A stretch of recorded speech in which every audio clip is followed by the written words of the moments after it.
Does she still think about you? That question has echoed in the minds of many men, especially after walking away with no closure, no drama, just silence and the truth. It's not always simple because a woman may move on with her life, post happy pictures, or even seem indifferent. But deep down, thoughts of you can resurface unexpectedly, quietly, and often when she least expects it. Not because you chased her, but because you didn't. In this video, we're going to unpack the real reasons she still thinks about you, even if she never says it out loud.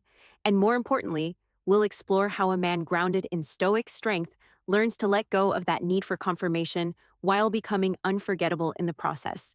Let's begin. Number one, the echo she can't silence. Silence even if she's moved on physically. The emotional imprint you left behind often echoes in quiet moments. When a song plays, a scent lingers, or a memory sneaks in. She might be with someone new, now smiling in photos, checking off life's boxes, posting like everything is just fine. But the truth is, there are certain parts of you that still live in her mind.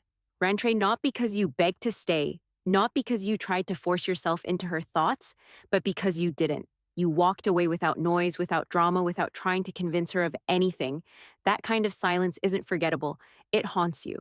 See, there's a difference between absence and vacancy.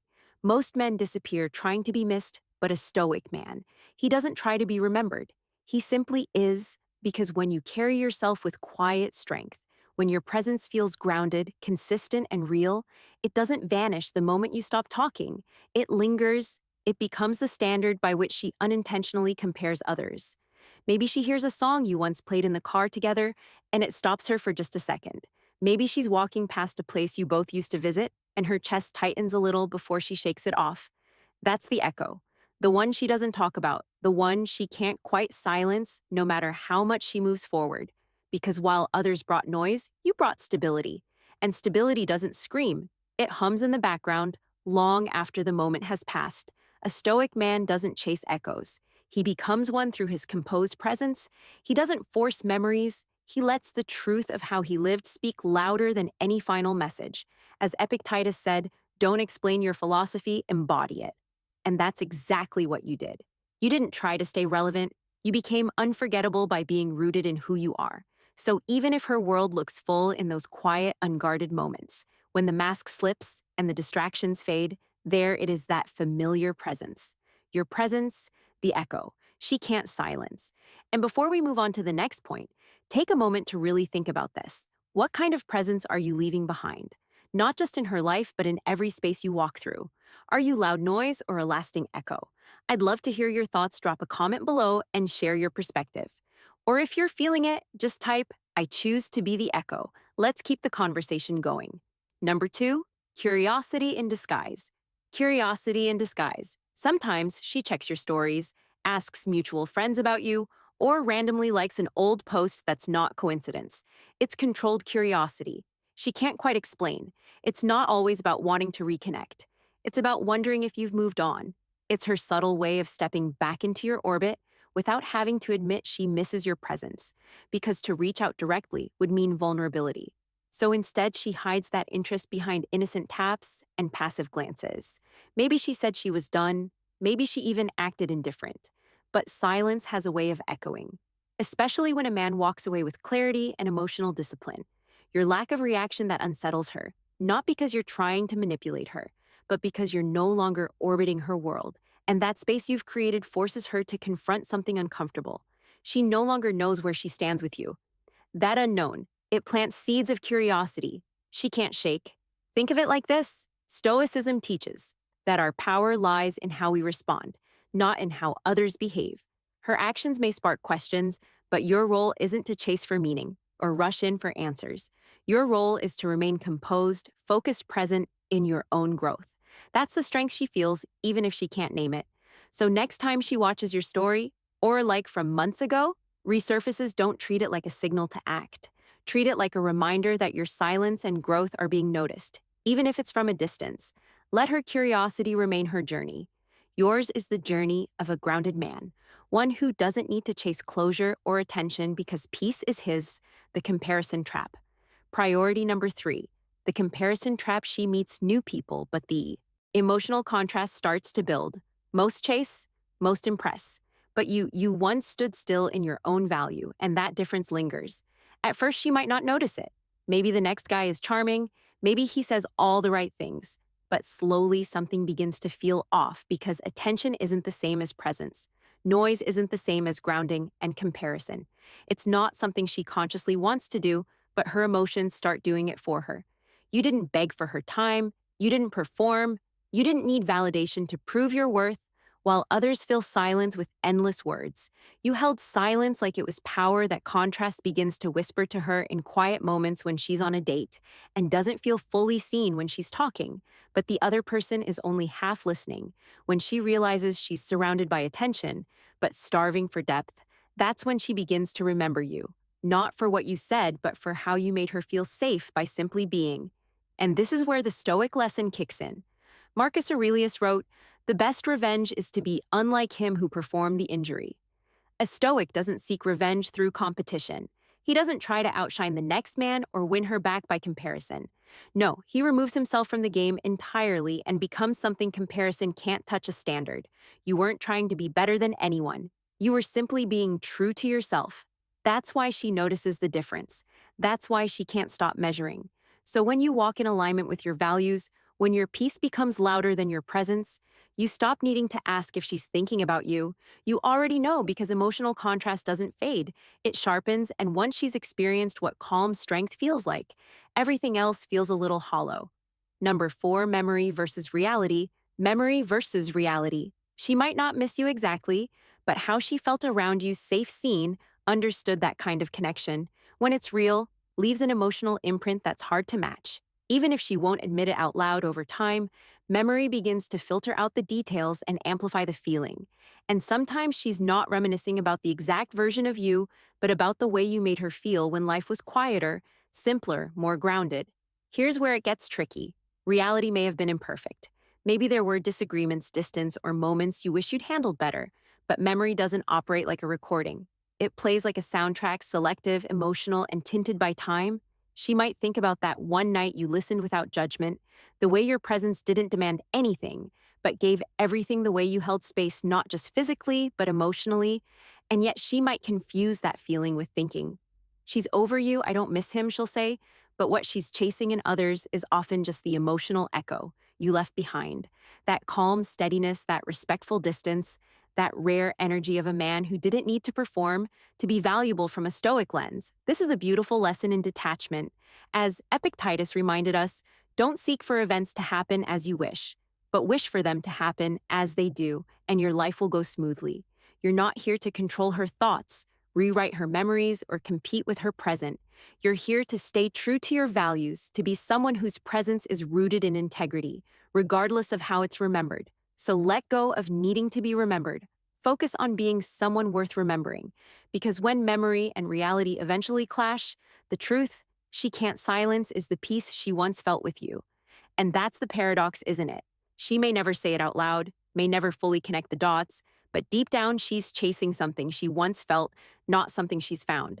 That's the quiet influence of a man who didn't just show up, but showed up with depth, with presence, with inner stillness. So now I want to hear from you. Have you ever sensed that someone remembered the feeling more than the facts? Drop your thoughts in the comments or just type, "Real presence doesn't fade." Let's keep the conversation going. Number 5, the unfinished chapter. The unfinished chapter: some women don't want you back. They just want to know if they still could. That desire for emotional control can make her revisit your story, not to build something new, but to see if she still holds the pen, if the door is still cracked open, if she could walk back in, not out of love, but to validate her power. You might get that unexpected message. Something simple like, "I just remembered something funny from our trip," or "Hope you're doing well." It sounds casual, but underneath it's not about connection, it's curiosity mixed with ego. She's not necessarily longing for what was shared, she's testing the waters to see if she's still in your head, still has emotional access to you. That's the unfinished chapter she's reading from, one where she never got to feel truly in control of how it ended. But here's where your strength gets tested. A Stoic man knows that closure isn't granted by someone else. It's claimed through inner clarity. Maybe the last conversation between you two lacked finality. Maybe there were no loud goodbyes, no sharp conclusions, just silence, distance, unspoken questions. And for her, that lingering ambiguity can feel unbearable. But for you, that silence has become sacred, peaceful, complete. You've already closed the chapter in your mind, not with bitterness, not with revenge, but with self respect, reopening it. Because she's curious, isn't growth, it's regression. You're not here to offer her closure, wrapped in your attention, you're not a bookmark. She gets to return to when the new stories she chose don't satisfy her, as Epictetus said, no man is free who is not master of himself.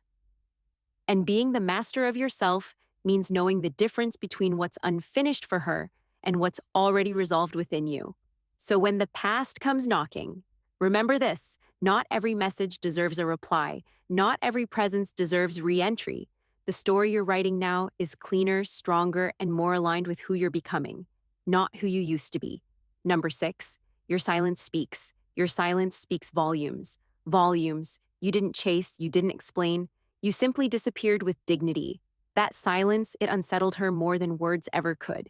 And here's why. When you stop feeding the emotional loop, when you don't justify, react, or beg for understanding, you take back something she never expected to lose: her emotional grip on you. At first, she might have told herself you were just playing a game, that your silence was temporary, that soon enough you'd circle back to seek closure or clarity. But days turned into weeks and then months. No message, no one last conversation, just calm, just distance. And in that silence, something started to echo your strength. Imagine being so used to someone always responding, always smoothing things over, always being available, and then nothing. That absence doesn't just leave a void, it holds up a mirror. It forces reflection. Because when a man no longer tries to prove his worth or remind someone of what they lost, it often does exactly that: remind them without a single word. This is where Stoicism becomes your anchor. A Stoic man like Epictetus once implied focuses on what he can control: his responses, his emotions, his standards, not her reactions, not her confusion, not even her regret. Silence in this context becomes a statement of self-control. It's not coldness, it's clarity. Think about it. If you had sent a long message explaining your pain or trying to justify your withdrawal, it would have only diluted the strength of your decision. But your silence, it left everything to interpretation. And often what's imagined is far louder than what's said. That's what lingers in her mind late at night: the unknown, the mystery, the man who used to explain, who used to care deeply, now calm, composed, and gone.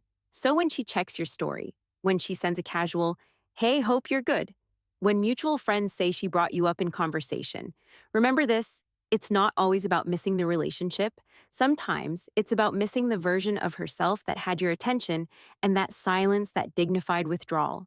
It's what made her finally realize your presence wasn't just nice, it was grounding, rare, and now unmistakably absent. A disciplined man understands that silence isn't empty, it's power withheld. So if she's confused by your calm or haunted by your quiet, that's not your problem to fix. It's a consequence she never expected. And maybe that's the real lesson. When your silence speaks for you, you no longer have to number 7 the what if. The what if moments, moments at night or during moments of loneliness. Her thoughts wander, not necessarily out of love, but out of reflection. What if he really was the one? It's not always about regret. In the dramatic, cinematic sense, sometimes it's quiet, subtle, triggered by a memory, a familiar place, or even a small decision that leads her to think, what if things had gone differently? What if you had stayed just a little longer or left a little sooner? What if you had been the version of yourself that you are now back then? You see, these questions don't always arise because she misses you in the way you might imagine. It's more about the space you once filled, the emotional presence that lingers when the noise of distractions fades. Most people can ignore their feelings during the day, when things are moving, when attention is scattered. But at night, in silence, reflection becomes a mirror, and it's in those quiet hours where the what-ifs sneak in. Maybe she remembers how you didn't beg when things ended, how you didn't try to argue your worth, how you let her go, not with bitterness, but with composure. And ironically, that becomes the haunting thought, because deep down, she knows not many men would have walked away like that. Not many men would have chosen peace over proving a point. A stoic man doesn't live in the what-ifs. He accepts what was, learns what he must, and lets the rest be. As Epictetus put it, freedom is the only worthy goal in life. It is won by disregarding things that lie beyond our control. Your silence wasn't passive. It was power, and your detachment wasn't cold. It was conscious, so while she replays those moments, wondering if she overlooked something rare, you're not waiting on her realization. You've already moved forward, grounded, calm, free, because a man who embraces solitude isn't afraid of being forgotten. He's already made peace with impermanence and that peace. It's what makes her what ifs grow louder before we move on. I want you to sit with that for a moment. We all have our versions of what if, but not everyone carries them the same way.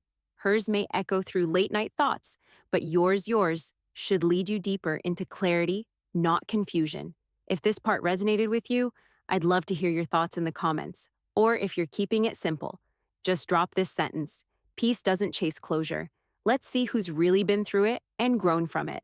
Guilt dressed as kindness. Number 8. Guilt dressed as kindness. A random hope you're well message. Months later may not be love, it could be guilt, looking for redemption, and let's be honest, it often shows up wrapped in politeness, friendly tone, casual check-in. No mention of what happened. No real accountability, just soft words meant to soothe their own conscience, more than to truly reconnect with you. It's easy to mistake this for emotional warmth, to wonder if maybe she's still thinking about you, if maybe the door is opening again. But look closer. Is she asking about how you've truly been, or is she simply trying to feel better about how she left things? That's what guilt does. It doesn't always come with an apology. Sometimes it wears a smile. It wants to be seen as caring, without facing the discomfort of regret. She's not reaching out because she suddenly realizes your worth. She's reaching out because the silence you left behind is too loud for her to ignore. Maybe you were the stable one, the emotionally present one, the man who showed up consistently while she hesitated, pulled back, or acted like you were just an option. And now her message is less about you and more about her needing emotional clearance without actually doing the hard work of owning her actions. But here's where Stoicism guides us. You are not obligated to hand someone peace. They didn't earn you don't exist to absorb their discomfort. Marcus Aurelius once said, "Waste no more time arguing about what a good man should be one." That includes protecting your boundaries. That includes not giving emotional validation to someone who only seeks it when their own guilt becomes too heavy. You can respond with dignity, or you can stay silent with purpose. Either way, let your choice reflect the man you've become, not the one she took for granted, because true kindness isn't about giving comfort at the cost of your own peace. It's about honoring your growth and refusing to play the role of emotional rescue when the ship already sailed. Number 9, when growth becomes attractive, she sees your progress. New, when growth becomes attractive, habits calm energy, steady confidence, and suddenly the version of you she left behind no longer exists. What once felt familiar now feels unfamiliar in the most unexpected way. Not because you changed overnight, but because you evolved when she thought you'd stay the same. Maybe she catches a glimpse of you in a photo, stronger posture, sharper gaze, a stillness that wasn't there before. Maybe she hears from someone that you've been focused, distant, unavailable, not bitter, just better. And that's when it hits her. You didn't become colder, you became clearer. See, growth doesn't announce itself with loud declarations or desperate reinventions. It reveals itself in small, consistent actions: waking up early, hitting the gym, walking away from drama, speaking less but meaning more. That's when attraction shifts, because real growth doesn't scream, "Look at me." It whispers, "I'm not who I used to be." From a Stoic lens, this kind of transformation is powerful, not because it impresses others, but because it frees you. Marcus Aurelius reminded us that waste no more time arguing what a good man should be. Be one. You stopped waiting for her recognition. You stopped chasing validation. You simply became the man you were meant to be. And ironically, that is what often draws attention. Not the performance, but the peace. So if she looks again, if she suddenly shows curiosity, it's not just about missing the past. It's about realizing you've stepped into a version of yourself she can't access anymore. And that distance, that silent evolution, it speaks louder than anything you could say. Stay on that path, because when growth becomes attractive, you'll notice that what once chased approval now walks with purpose. And that kind of energy is regret in retrospect. Unforgettable. Number 10. Regret in retrospect. Time reveals truth. As distractions fade and temporary flings fall short, she starts to realize what you represented. At first, it was easy for her to believe she'd moved on. New conversations, fresh attention, maybe even someone who looked the part but didn't feel the same, because what she had with you wasn't loud or flashy. It was real, it was steady, it was rare. And only in hindsight does that kind of presence begin to echo. Maybe she starts to replay old moments, the way you used to listen without judgment, how you stayed calm, even when things got tense, how you gave her space without pulling away emotionally. Those things don't always register in the moment, but later when she's met men who talk more than they listen, who show off instead of showing up, she starts to notice the contrast. That's the quiet burn of regret. And here's where Stoicism speaks volumes, as Epictetus taught. It's not things themselves that disturb us, but our opinions about them. Her regret doesn't define you, it reflects her own reckoning. Your responsibility isn't to revisit the past. Just because she finally opened her eyes, it's to protect the peace you earned by walking away with grace. You didn't evolve so you could be a second option. You grew so you wouldn't have to look back. Let her feel the weight of what she lost. That's not cruelty, it's clarity. A stoic man doesn't hold bitterness, but he also doesn't reopen doors that were closed for a reason. So if she reaches out hoping to rewrite the story, remember this: regret is her burden, not your invitation. Your peace is not a revolving door. Have you ever seen someone realize your value too late? Before we move on, take a moment to sit with this idea, not out of pride, but out of clarity. Sometimes silence is the most honest response to someone who only valued you once you were gone, and that silence. It's not about proving anything. It's about honoring the man you've become. So I want to hear from you. Have you ever been in a situation where someone only appreciated your presence in hindsight? Let me know your thoughts in the comments, or just type her. Regret is not my responsibility. Number 11, the truth. It doesn't matter. Here's the ultimate stoic truth. The truth? It doesn't matter whether she thinks of you or not, should not disturb your path. Your worth isn't measured by her memory, but by your mastery of self. And I know that can feel cold, especially when your heart still flinches at the idea of being forgotten. But that's the ego talking. That's the part of you that still wants closure. Recognition, maybe even a little regret from her side. But let's be honest, what does her thinking of you actually change? Let's say she does miss you. She lays awake scrolling through old photos, wondering if she made a mistake. Then what does that rewrite? What happened? Does it restore your peace? Probably not, if anything. It just drags you back into an emotional loop, chained to someone else's thoughts, moods, and timing. And that's not strength. That's dependency, dressed as validation. Imagine you're walking up a mountain, you're focused, disciplined, step after step, but then someone behind you calls your name. Do you stop climbing to look back, or do you keep moving, trusting that if they truly belong on your path, they'll catch up? That's the stoic approach. You don't pause your progress just to see if someone's watching. Marcus Aurelius put it best: it never ceases to amaze me. We all love ourselves more than other people, but care more about their opinion than our own.